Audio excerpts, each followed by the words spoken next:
এই কাকা, কি হলো রে?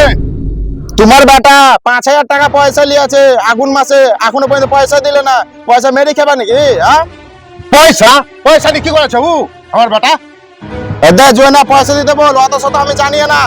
আরে ভাতিজা, তুই আমার ভাতিজা হয়েছি আর তুই আমাকে তু তাকারি করে কথা বলছি, তুই বেটার লেগে কথা শুনতে হয়েছে।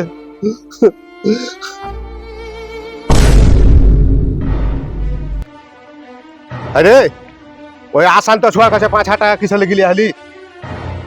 আমাকে দিয়ে রাস্তা ঘাটে বলছে কি তোমার বেটা টাকা লিয়ে টাকা দিতে পারে না।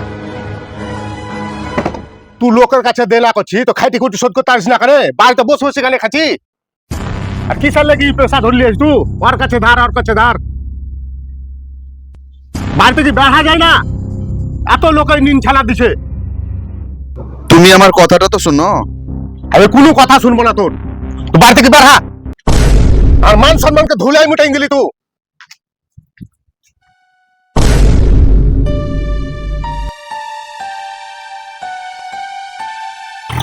কোথায় আছি রে? আমি উড়িষ্যা গেছি বাহির খাটতে। আমার লেগে তোমাকে আর লোকের কাছে কথা শুনতে হবে না আব্বা। আমি কাজ করব, তোমার যত দেনা আছে সব পরিশোধ করে দেবো, আর বোনটার বিয়ে দেবো এসে। দেখ বেটা, বিদেশ যেতে হবে না, গাতে করি কর্মে খা।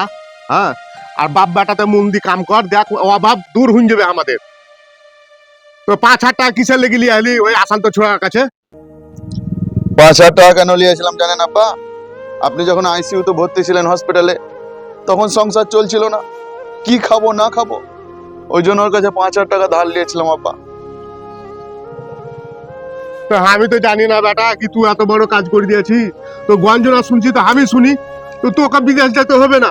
না আব্বা, তোমার বোঝ আমি হতে চাই না। আমি বিদেশ যাবো, খাটবো, খেটি তোমাকে পয়সা পাঠাবো, সব দেনা মিটান দেবে। না যেতে হবে না বেটা, আমার ছাড়ো, একটাই তুমি ছেলে না। ছাড়ো, না না যেতে হবে না, চ। তুমি ছাড়ো ছাড়ো লোকে কথা শুনুক আমাকে। হ্যাঁ, লোকে কথা শুনুক, শুনবো আমি। ছাড়ো, আমি আসছি, থাকো। না যেতে হবে না। ছাড়ো, তুমি আমাকে ছাড়ো।